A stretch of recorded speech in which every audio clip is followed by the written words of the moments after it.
मुँह में जो आता है थूक आता है, जो मुँह में नहीं निकलता है, देखो इसी वजह से नहीं चला। तो हमारे गृहस्थी के लिए इतना पक्का तो होता नहीं है। ये होते हैं जो बैठो समुदाय के लोग होते हैं, सन्यासी लोग होते हैं, वो कर पाते हैं, उनकी नहीं होता माता। तो भीमसेन जी घरे महादेव पितामह मेरी बात शुरू करें। अब निर्जला का बोले ना, आज सुबह से लेके कल सुबह से पानी नहीं पीना है।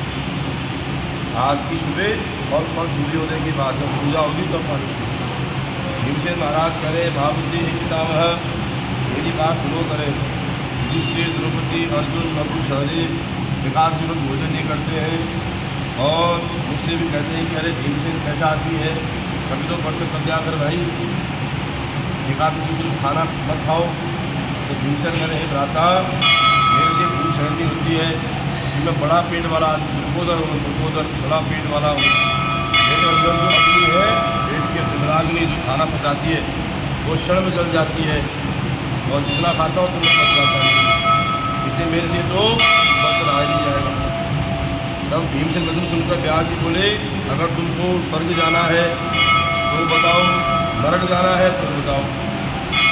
तो भीमसेन बोले उससे क्या होगा?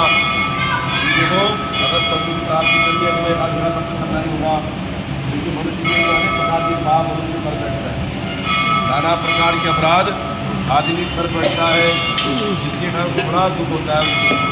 इसलिए अगर तुम्हें स्वर्ग प्रिय हो या नरक बुरा हो तो बताओ, इसे दोनों आदमी को भोजन मत करना हो। इसलिए महावीर से ही भीमसेन भोजन करने से तुम्हें जो है पाप की अनुभूति होगी। इससे तुमको एक समय का भोजन दो टाइम का भोजन नहीं करना है एकादशी को। तब भीमसेन महाराज कह रहे हैं कि प्रभु मेरे से तो भूखा रहा नहीं जाता है, फिर मैं उपवास पढ़कर कैसे करूँगा? मेरे अंदर जो अग्नि है वो सदा जलती रहती है, मैं जब तक खाना नहीं खाता हूँ तो मुझे शांति नहीं होती है, इसलिए मेरे से उपवास कैसे होगा? स्वर्ग जाना कौन नहीं चाहता है, सब चाहते हैं कि स्वर्ग मिले, कौन चाहता है नरक जाऊँ? इसलिए मैं भी चाहता हूँ कि मैं भी स्वर्ग जाऊँ।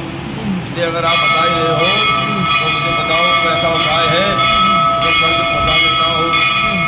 तब व्यास जी महाराज कह रहे हैं हे नराधिप, तुमने मानव धर्म और वैदिक धर्म सुना हुआ है, परंतु कलयुग में धर्म में और मनुष्य में बिल्कुल ताकत ही नहीं है। कलयुग में धर्म का ह्रास होगा और दिखावा ज़्यादा होगा, मनुष्य धर्म करने की बिल्कुल भी सामर्थ्य मनुष्य में रहेगी ही नहीं। सरल उपाय, थोड़ा सा उपाय, थोड़ा धन और कम परिश्रम हो, उससे मैं तुमसे कहता हूँ सुनो करें। 18 प्राणों का जो सार है वो एकादशी का व्रत है, उसे करने से मनुष्य कभी नरक में नहीं जाता है। जो उसका व्रत करता है उसके बारे में सुनो करें। तो भीमसेन बोले प्रभु फिर नरक को खाना ही पड़ेगा, तो व्रत रहता है जो खाना खा लेगा। तब भीमसेन कह रहे हैं इसलिए तुम ज्येष्ठ का महीना आएगा, इस एकादशी का व्रत करना, उसमें निर्जला निर्जल रहना, स्नान आचमन का उसमें निषेध है। स्नान के समय जो पानी पी लिया वही पीना है, उसके बाद कोई पानी नहीं पीना करें। तो कितना पीना है? मासे के बराबर पानी पीना है, मासा के मतलब मास में डाला होता है उतना पानी पीना है बस। ऐसे हाथ से पानी भर के पीना है। अगर ज़्यादा पानी पी लिया तो ऐसा होता है जैसे आप दारू शराब पी लो, शराब पी लो, ऐसा हो जाता है। इसलिए प्रातःकाल सूर्योदय से लेकर आखिरी सूर्योदय तक आपने इसका नियम धारण करना है, जलपान नहीं करना है। अगर आप ऐसा करोगे तो आपको 12 महीने की एकादशी का फल बैठे घर बैठे प्राप्त हो जाए। फिर द्वादशी को सवेरे निर्मल जल में स्नान करके ब्राह्मणों को बुलाकर जितना आपकी सामर्थ्य हो जल का, सोने का, वस्त्र का, कपड़ों का दान करना चाहिए और ब्राह्मणों को भोजन कराना चाहिए द्वादशी के दिन। इस प्रकार से जो पुण्य होता है सुनो करे। साल भर में जो एकादशी होती है उनका फल इस निर्जला एकादशी का व्रत करने से मिल जाता है। गदाधारी भगवान श्री कृष्ण जी फिर से कहा था वही तुमको सुना दिया करें। उन्होंने कहा था सब धर्मा प्रत्यजो महामेकम शरणं गतः, सभी धर्मों को छोड़ दो और मेरे शरण में आ जाओ, मैं तुम्हें मुक्ति दे दूंगा, पाप से मुक्ति। कलयुग में करें पैसे की दान शुद्धि नहीं होती है, समाज संस्कार शांति की नहीं होती है। इस दुष्ट कलयुग में बहुत बड़ा दुष्ट है, अगर दुष्ट प्रवृत्ति का है उसमें लोगों की प्रवृत्ति चेंज हो जाएगी, बदल जाएगी, सबका दिमाग दुष्ट प्रवृत्ति का हो जाएगा। इसलिए कलयुग में कोई व्यक्ति धर्म कर्म नहीं कर सकता है। इसलिए हे भाई पुत्र, हे भगवान पुत्र भीमसेन, तुमसे अब मैं क्या कहूँ, तुम एकादशी के दिन भोजन न करें।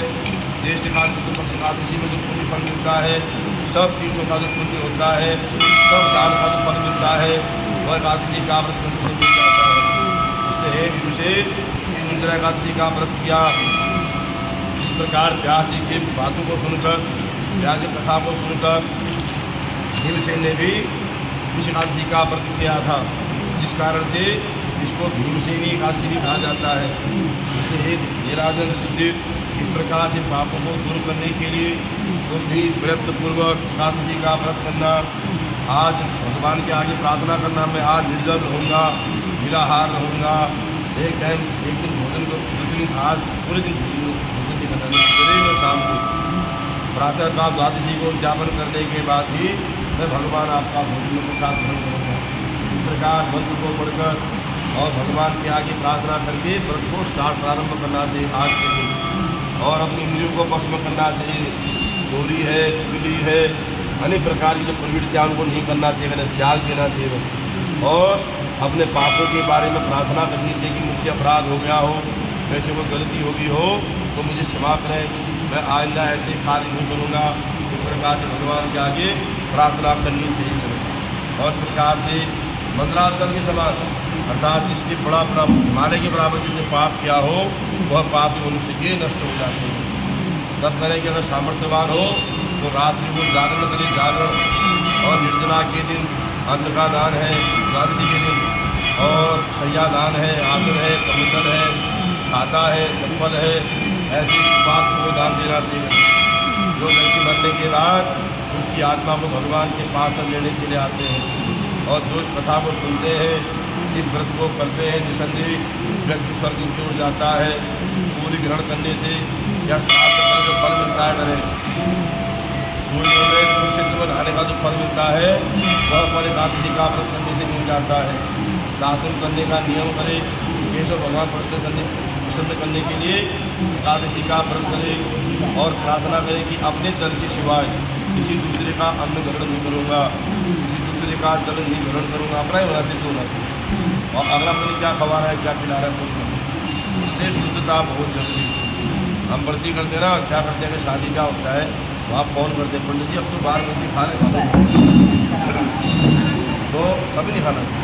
भोजन अपना हो, शुद्ध हो, कि आप पढ़ती रह रहे हो, ठीक है, शादी में सभी हो जाओ, वहाँ दान पुण्य करके आ जाओ और जो भी भगवान को प्रार्थना करके अपना।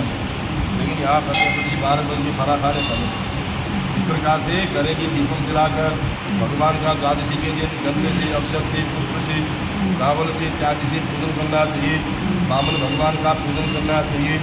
ओम भगवते वासुदेवा का जप करना चाहिए। ओम नारायण का जप करना चाहिए और प्रार्थना करनी चाहिए द्वादशी के दिन। हे धेनु के देव, हे नारायण, हे ईश्वर, ये संसार समुद्र से सागर को पार करने वाले, जल से भरके हुए जल के कलश को स्वीकार करें। ये पंखा जो होता है, पंखे को स्वीकार करें। और वे चप्पल हो, चप्पल ले रहे और छाता दे। कोई गौदान भी करता है तो कहते हैं कि मुझे जो मैं दे रहा हूँ तो स्वीकार करें, अनंत फल देने वाला मुझे प्राप्त हो बने। इस प्रकार से ये सामर्थ्य अनुसार ब्राह्मणों को दक्षिणा देनी चाहिए, करें, कलश का दान करें, जल का दान करें और भगवान का प्रार्थना करके अपने पापों का प्रायश्चित करें। इसके बाद जो व्यक्ति ऐसे कार्य करता है, ये सारे पाप छूटकर भगवान के लोग, वैकुंठ लोक को, स्वर्ग लोक को और ब्रह्म लोक को प्राप्त हो जाता है। एक करे युधिष्ठिर महाराज, व्यास जी करे मुझे से, हे युधिष्ठिर महाराज, इस प्रकार से भगवान का भजन कीर्तन करते हैं, निराहार रहते हैं, उनकी आत्मा को क्या, उनके भीतर भी अगर नरक होते हैं तो स्वर्ग हो जाए। इस प्रकार के नाते में बड़ा भजन करें, बड़ा भजन। सारे व्रतों का, सारे तीर्थों का फल एकादशी का व्रत करने से मनुष्य को, स्त्री हो जाए पुरुष हो, घर बैठे प्राप्त हो जाता है। इसलिए एकादशी का भगवान की भक्ति करनी चाहिए, भगवान का पूजन करके अपना भोजन स्वीकार करना चाहिए। बोल एकादशी महाराज की जय, हो दादा माई वाले की जय। इस प्रकार से 12 महीनों की 24 एकादशी उत्पन्ना, मोक्षदा, सफला, पुत्रदा, षडतिला, जया, विजया, आमलिकी, पापमोचनी, कामदा, दक्षनी, मोहनी, अपरा, निर्जला, योगिनी, पद्मा, कामदा, पुत्रदा, परिवर्तनी भाषांकुशा रमा और देवउठनी। इस प्रकार से 12 महीनों की है 24 एकादशियाँ हैं और 2 एकादशी अस्मात अधिक मास में आती है। ठीक है ना जी। बोल दादा माई वाले की जय। ओम जय जगदीश हरे स्वामी जय।